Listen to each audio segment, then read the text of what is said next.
When I look at this team, this was nothing but a test. Did we honestly believe that the Miami Heat was going to go down without swinging? The head coach and Eric Spoelstra was going to rally his troops to go out there and compete? Stephen A., you have to realize this.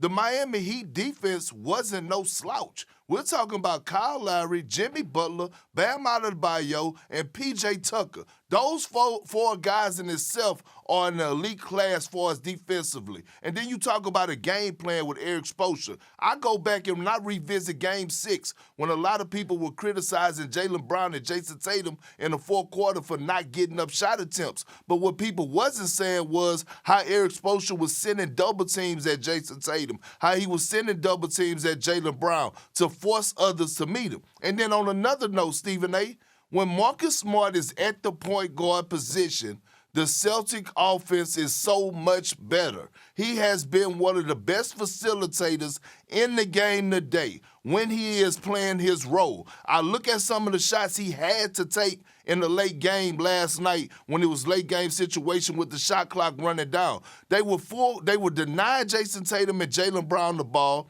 He had no choice but to be the other playmaker. They were hugging White or Grant Williams. They wasn't letting them see it in the daylight. Big Al Horford had his hands full. You need Marcus Smart to be aggressive. Let me remind you about this.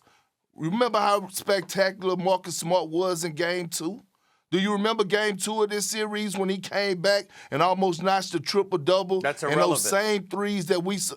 No, it is relevant because you actually needed that game to actually win the series. No. So all I'm telling you. What I'm saying is when I say it's irrelevant, what I'm saying is it's relevant if we're sitting here calling Marcus Smart some scrub that can't play. We know he can ball, and we know that he's had a multitude of moments where he's put on display that he could ball. But there are also times where his decision-making in late-game situations are highly questionable, and last night was one of those times. It wasn't just about them getting doubled. It wasn't just about them getting blitzed. Sometimes they didn't milk the clock. Sometimes they rushed it. You had a 13-point lead with 3.5 minutes left. Time is on your side. There were times they were walking the ball up the court. There were other times where they were running up the court and just jacking up shots. And you're looking at them and saying, what are you doing?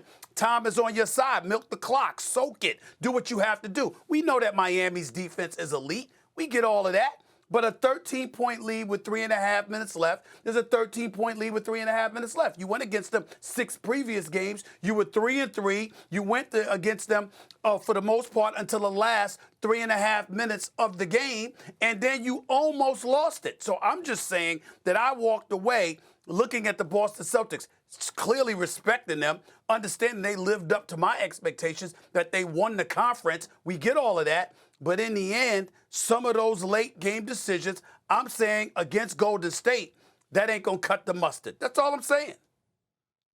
And all I'm saying to you, Stephen A., is play the game to win, not to lose. Don't get conservative. Don't sit up here and try to milk the clock. Continue to play through and how you've been playing. The Boston Celtics got the 13-point lead because yep, I understand that, but they got the lead, Stephen A., by the pace of their offense. That's how they got the lead. They were pushing the pace. They were wasn't letting the Miami Heat defense get set. You have to play through that. I done seen numerous of times. Hell, I done been a part of a team where the Clippers had a 7 or 8 point lead on us when we was in Oklahoma City, and they were up by 7 or 8 points with a minute and a half, and we walked it down. A 13-point lead ain't nothing. That ain't comfort. You got to continue to just keep playing, and you live and die with what got you there. And that's what the Celtics do. Now, look, the way you're talking is like it's 48 minutes in the game. It's 46 minutes that have passed by. And if you got a 10-point lead, keep running the ball up the court. Come on, man. Don't act like you don't make adjustments according to the position that you're in and the comfort that you have with a particular lead. You do make those decisions. Okay, well, Stephen A., let's not act like the Warriors are just great at handling the ball. I didn't say that, but we're talking about the Boston Celtics. But all I'm telling you is this: play your game.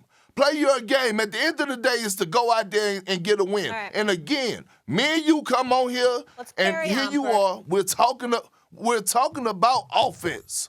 We're talking about offense. I see you in person, and I keep telling you, defense win championships.